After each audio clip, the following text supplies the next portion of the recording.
What's up everyone, welcome to today's video. Welcome to the Video Game Fight School channel. Thank you very much for tuning in.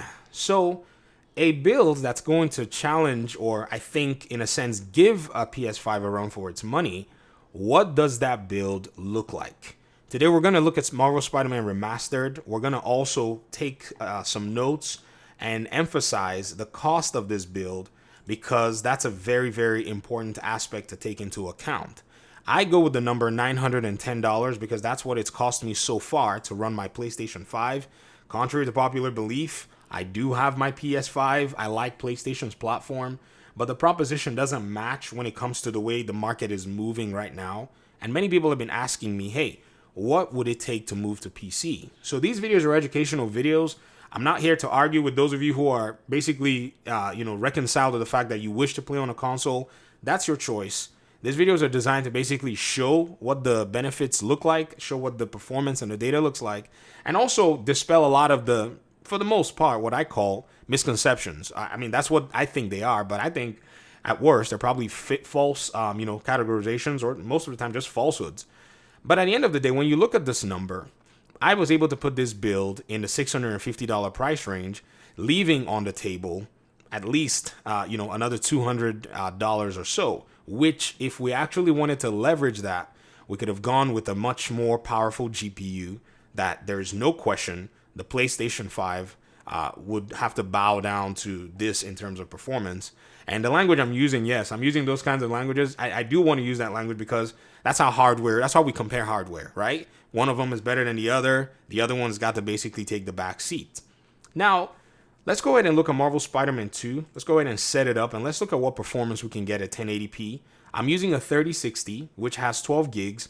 I specifically chose that because that VRAM buffer is there to be able to give you more in terms of capability when it comes down to doing and using apps like Blender, when it comes to using apps like Unreal Engine. These are stuff that I actually use. Some of you know I'm working on my own video game right now, so if I have a device that can actually get the job done, or if I can find a device for you that can actually get you to play your games and maybe dabble into much more if you wish, basically better than what the console proposition offers, I want to make sure that you have access to the information. And you can choose to go whichever way you want. It's your choice. Now, in considering this particular paradigm and looking at, say, what it is that we have here, we're going to go ahead and tweak some of the Spider-Man settings. We're going to go ahead and look at, say, removing any upscaling methods, turning off VSync. We're just going to go with basically raw rasterization at this point. And then eventually, we'll talk about some upscaling methods that you can actually implement in your game. It's very interesting to look at the PlayStation games and look at how beautifully optimized most of them come out to be. I mean, some of them will come out with a little bit of work to do, but Nixxes seems to have a standard and quality control that really is at the top notch in terms of the industry right now. They and Ubisoft, I'll put them on the same pedestal in terms of being able to bring out their games to do very well at launch. I know, Ubisoft gets a lot of flack for different things, but when it comes to performance for their games, that's the least of their worries. They need to worry about, making games that are interesting again, if I would actually give Ubisoft a critique. So let's jump in. Let's go to this 100% file. And let's continue. So these settings high settings, and yesterday when I did a rough, if you watch the video from last time when I did the rough I pretty much was able to basically play at 60 FPS and record at the same time. Now that I'm actually basically using a dedicated computer to record my footage, I'm able to sit easily at somewhere around 90 FPS with ease. I can go as high as 100, sometimes as high as 120 FPS. And this is on a PC that has basically capabilities to be able to run this game, do all kinds of fun stuff, and you don't really have any problems when it comes to performance, when it comes to what it is that your budget, leaving you with extra money, can actually afford.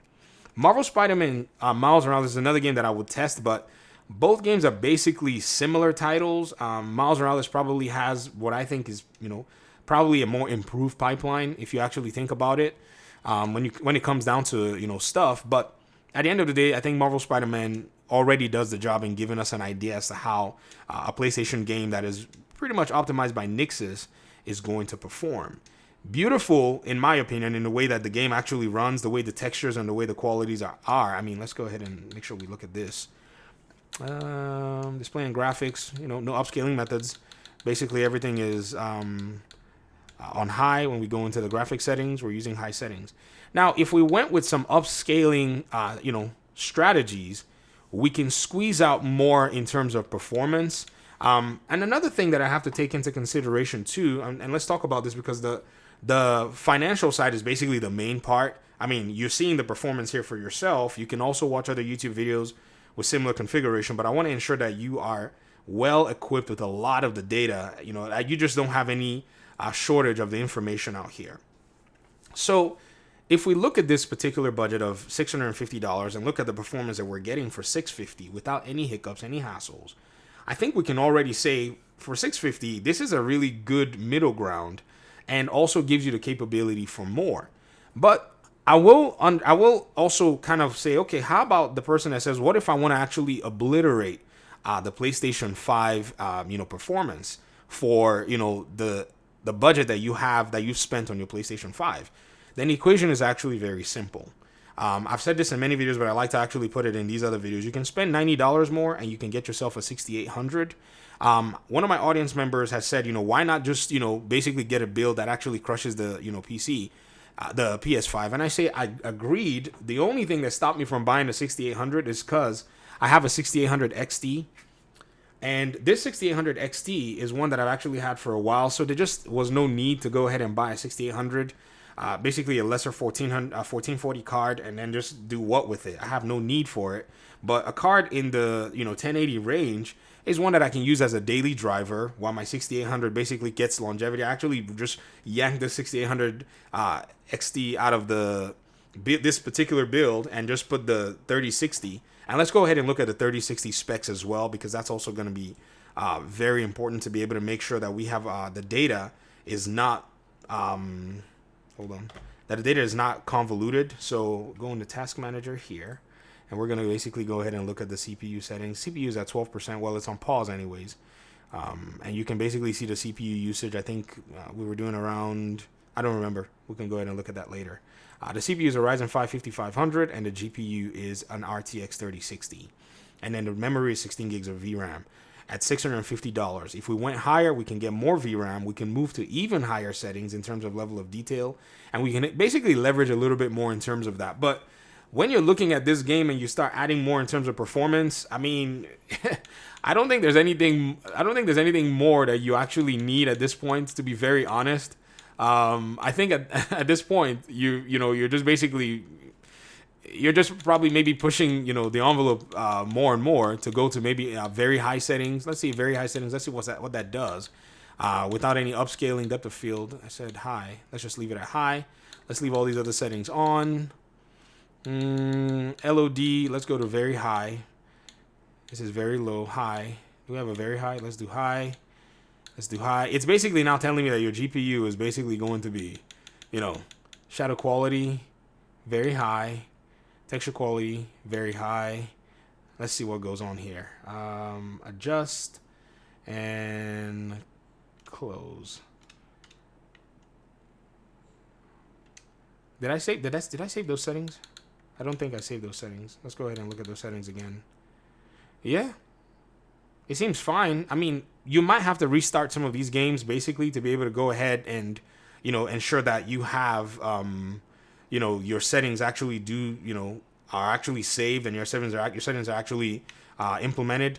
But again, because the game's optimization is actually pretty beautiful, pretty rad, you can pretty much leverage some really good performance, on builds like this. There's just no reason, I think, for anybody to be wondering, oh, should I go to 1440? When you go to 1440, keep in mind that you're now in a position where you now have to basically kind of leverage your 1440, buy yourself a new monitor and all that. You're out of budget. So staying in 1080 pretty much says I'm competing in terms of gaming with console, and then I beat the console in other, aspects. And then at some point, you just want to maybe go crazy, and instead of ever buying a console, you can stay on PC. All that while, you're able to leverage all of the benefits. You don't have to pay for a subscription anymore.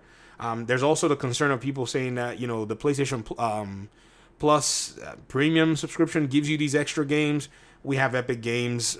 You get free games. Ubisoft gives out free games. And once your subscription is actually lapsed on PlayStation side, you don't get to keep those games. So you're basically, you know, in a sense, subscribing to have access to those games, whereas you actually get to keep, in quote, those games that are given by Epic, Ubisoft, you know, and other publishers that may do some free stuff from time to time. And you basically get access to all of them whenever it is that you want. So at the end of the day, I don't think there's really a case to be made other than just showing the evidence and helping people kind of walk through. And I'll be doing more of these with some other games. We're going to look at God of War next. And it's going to be very interesting to see what the performance looks like at that point. So thanks so much for watching the video. Appreciate you guys' time and audience. And let me hear your thoughts in the comment section. Peace out.